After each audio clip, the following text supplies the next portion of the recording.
The first thing Vessel Keeper Ahhris noticed about the human was that he was singing to a dying plant. She had been assigned to meet him at the docking collar, fourth ring, where the atmospheric seals were oldest, and the light came through the panels at an angle that made everything look slightly wrong. The assignment had been given to her without ceremony, which meant it was either unimportant or a punishment. Ahhris had decided it was both.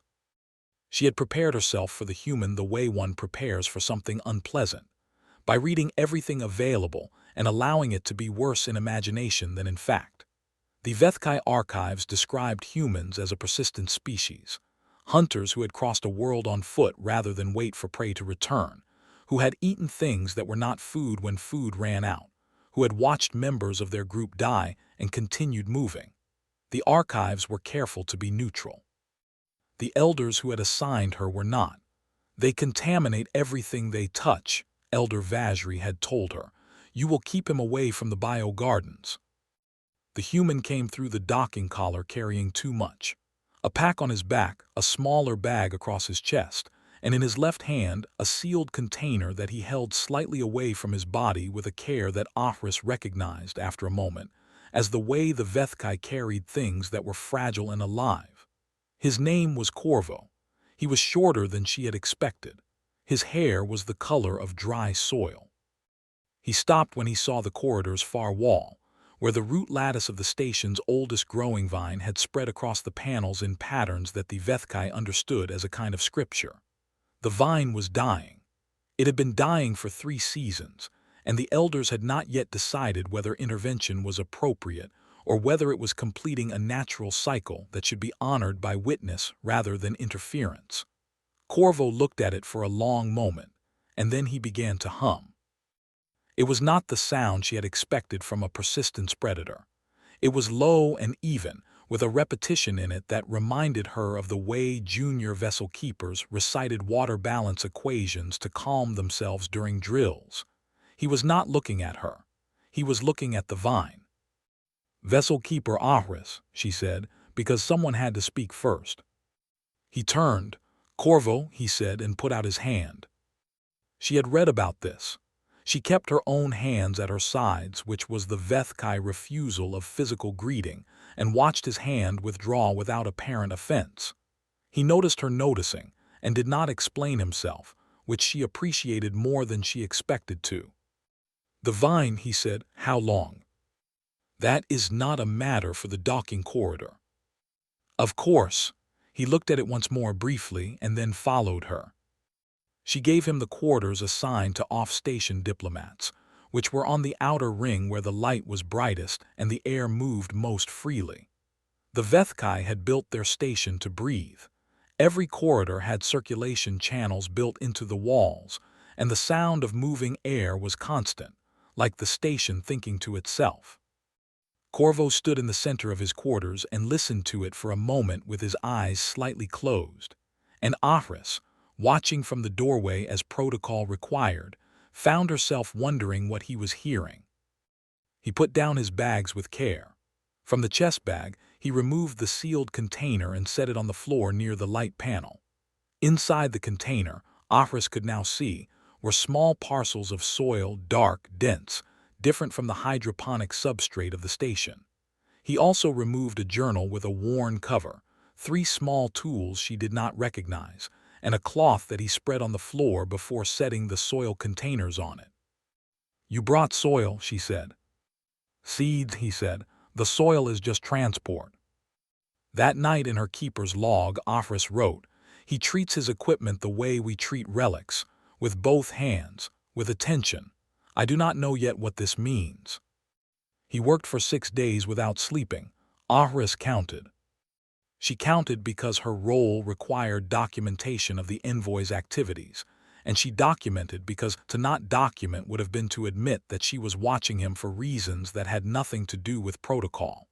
On the 2nd day, she submitted a report that said, "Human envoy has made no contact with station governance. Appears focused on personal projects in quarters." On the 3rd day, this became inadequate because he was no longer in his quarters. She found him in the maintenance corridor adjacent to the biogardens, which he had reached through a route that was not prohibited because no one had thought to prohibit it. He was not inside the gardens.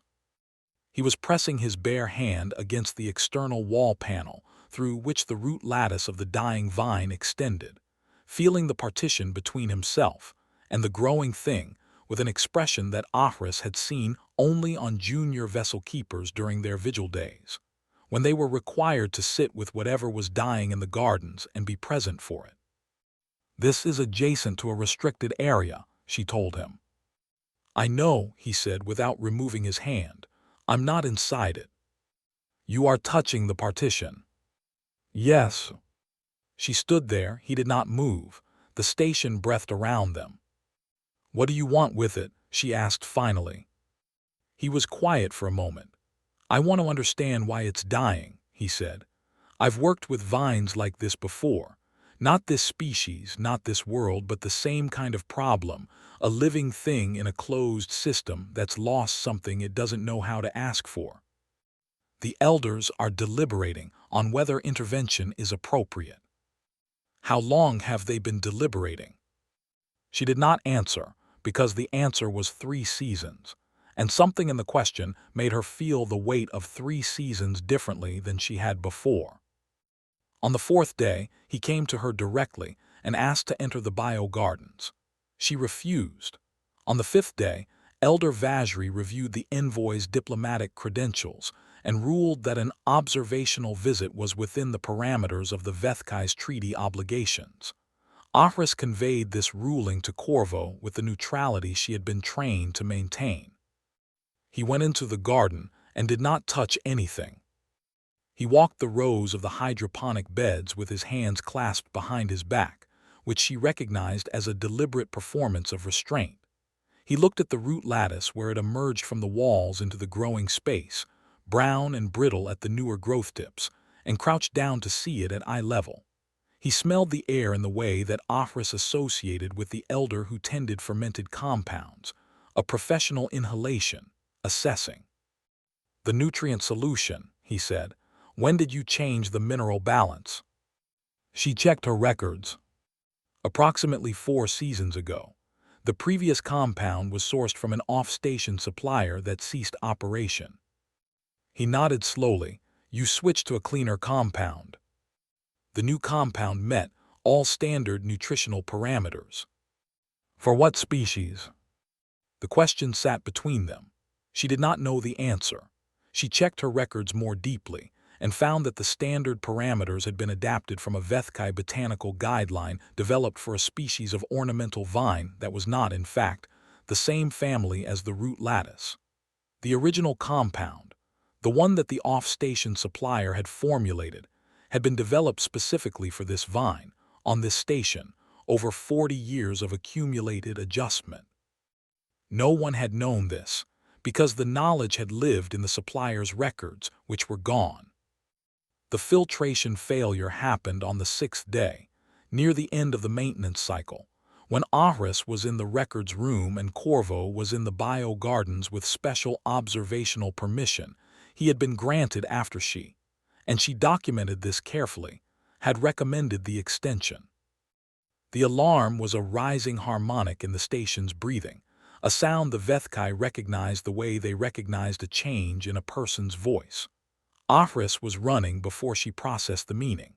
The filtration system was in the lower ring, 2 levels below the bio-gardens, and when she reached it, the access hatch was already open and someone was inside. Corvo had taken off his outer layer and tied it around a junction pipe that was hemorrhaging water treatment fluid. He was lying on his back in the access channel with his arms above his head, doing something with a tool she did not recognize to a fitting that the station schematics said could only be serviced by draining the entire lower ring. The fluid was pooling around him. It smelled strongly of the mineral compound. "The secondary seal," he said, without looking at her. "If you can get to the panel to your left and hold the pressure release valve at 40%, there should be a manual lever, blue or green. They're usually blue or green." She found it was green. She held it. They worked for 2 hours.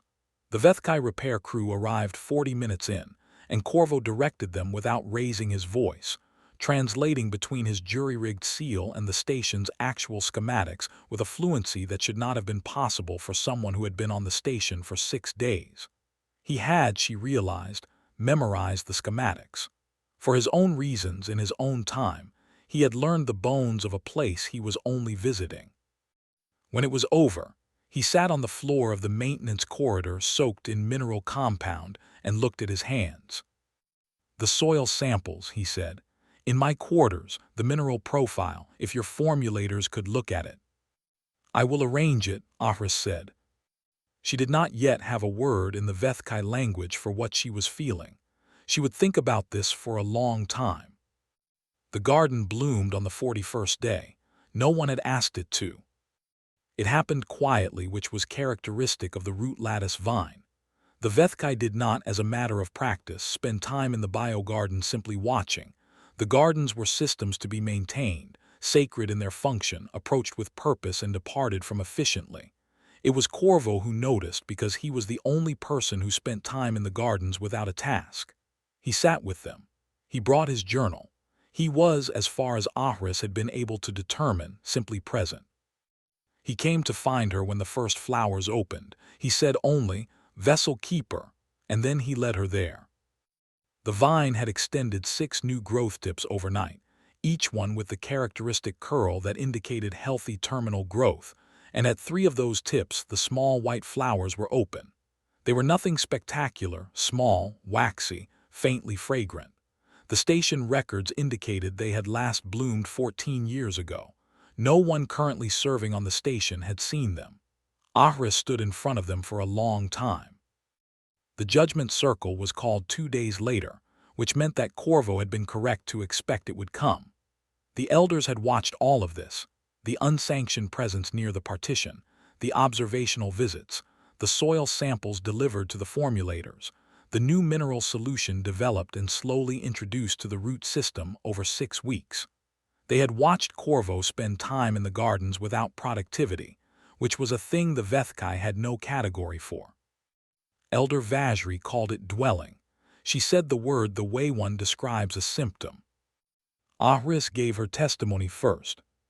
She had prepared it carefully, drafting it 4 times because she understood that her words would carry the weight of documentation, and documentation was how the Vethkai decided what had happened.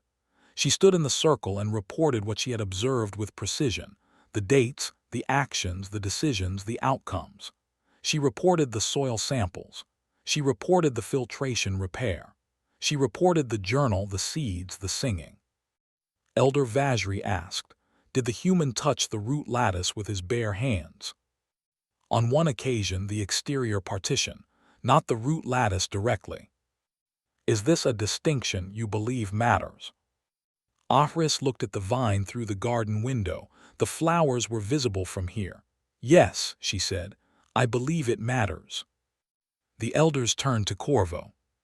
He stood at the center of the circle, which was the Vethkai's way of placing a speaker at equal distance from all judgment, and he stood there without evident discomfort, which Ahhris had once read as arrogance and now read as something else. He had learned in 41 days how to stand in a Vethkai circle. He had learned from watching. He had not asked. Elder Vajri asked him, "You spent resources, your time, your materials, your knowledge, on a station and a growing thing that belonged to others. You were not asked to do this. It was not part of your diplomatic function. Why?" He was quiet for a moment, not uncertain, considering. "When I was young," he said, "there was a tree in the neighborhood where I grew up. It was dying the way this vine was dying, slowly, without drama, for a reason no one could see. A woman I knew spent 3 seasons trying to understand why. Everyone told her it wasn't worth the effort. The tree didn't belong to her. It was old and probably past saving." He paused. "She saved it. I don't know how to explain the why of it, except that she couldn't walk past a dying thing and do nothing. And I think I learned that from her." The circle was silent. Elder Vajri said, "This woman, she was obligated to the tree." "No," he said, "she just loved it." There was no category in the Vethkai legal framework for this. Ahhris watched the elders and saw them reaching for one. The way she had spent 41 days reaching for a word that meant something other than contamination. The deliberation took 3 hours. The ruling, when it came, was narrow. No violation had been proven, because no intentional transgression of the garden's sacred status had been demonstrated. The human envoy had acted within the boundaries of each permission granted to him. The question of whether his presence in the gardens during non-task periods constituted dwelling or vigil was referred to a theological subcommittee. The flowers were noted in the record without interpretation. After the circle, Ahhris walked to the biogardens alone. The vine was breathing through the station now. She could smell it in the corridors, that faint fragrance carried by the circulation channels the way sound was carried. The station had been built to breathe. She had always known this as a structural fact. Now it felt like something else. She stood at the root wall for a long time. The flowers were very small. The record said they would seed in approximately 10 days, and that the seeds required dispersal, and that no one on the station had ever managed dispersal because no one had been present when the seeding occurred. She pulled off her glove. She put her bare hand on the root wall. The vine was warm. She had not expected that. Warmer than the ambient air of the station, warmer than the wall behind it, the warmth of a living thing maintaining itself against the cold of a closed system, steadily, without instruction, because that is what living things do. She stood there until the circulation channel above her shifted direction and carried the smell of the flowers down toward the lower rings, toward the quarters where Corvo was almost certainly sitting with his journal, writing down what he had observed about a people who feared what they touched and touched nothing, and she thought, "We have the same word for that. We call it loss." She did not move her hand.